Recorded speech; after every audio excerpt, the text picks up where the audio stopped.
Now, another smartphone that's been making waves in the Indian market is the all-new Nokia X. It was Nokia's attempt to get into the Android space. But is it worth your money? Sahil Gupta, who's the web controller of mymobile.co.in, tells you all about that.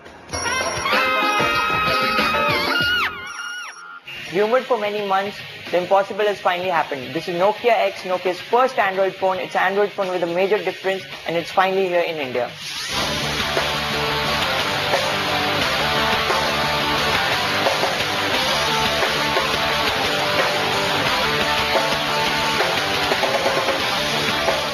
Finally, Nokia has officially established its most awaited smartphone, the Nokia X, in India.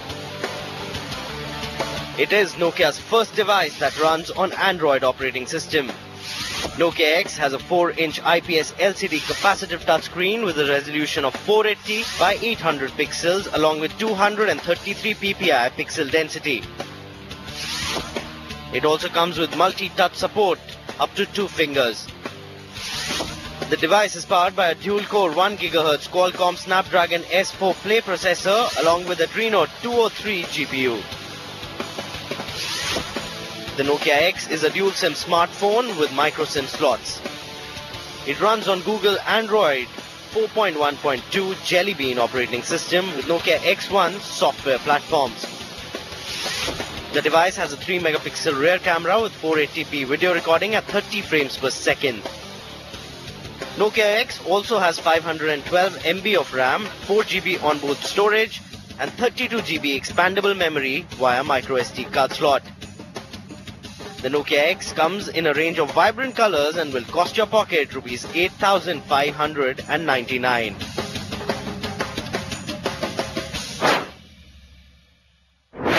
Let's begin with the design of this phone.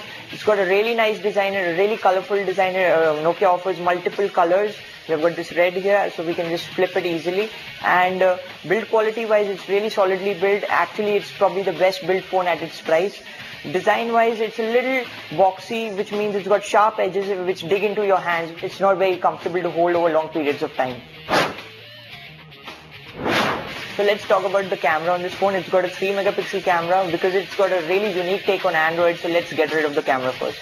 So the 3-megapixel camera out here is quite disappointing. The picture quality is not that great. It's average at best. And it doesn't even have a flash. So that means it's quite useless in low light conditions. Overall, it's quite a disappointing camera. If photography is important for you, then this is not the phone to buy. Probably the most unique thing about the Nokia X is its take on Android. It runs on Android 4.1 Jelly Bean, but it doesn't look like Android. It actually looks like Windows Phone. Nokia has designed the user interface similar to Windows Phone, and it combines this with its fast lane UI, which we have seen before on its Asha phones. What this means is that you don't get full Android multitasking, and these icons look like Windows Phone tiles. One of the biggest problems with this phone is that you don't get access to the Google Play Store. This means most of the Google services that one comes to expect of an Android phone are replaced by Microsoft and Google services. So for instance, you don't have Google Maps, you have got Nokia Here Maps. You don't get Gmail, you get Outlook.com, you get Nokia Mix Radio. These are good services, but most people rely on Google services, and those people who feel Google services are important, they will not enjoy the experience on this phone. Another problem is that you don't get access to most of the applications that are available for Android out of the box. Instead, Nokia has its Nokia Store, and it preloads the Yandex Store, which offers a lot of Android apps, but still you don't get access to all apps, more importantly Google apps. The phone delivers very good battery life. It easily lasts a day. You can use social networks, you use the internet a lot. Nokia has its own browser out here. You make a lot of calls. You can use Nokia's mixed radio services to stream a lot of music, and the phone will easily last through a day.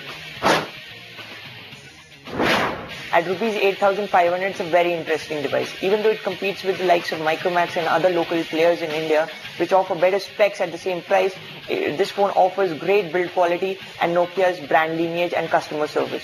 But at the same time, Nokia offers its own Lumia 520, which is a very reliable phone. It has better hardware than this phone, and it has better specs and offers the smooth, silky smooth Windows Phone experience.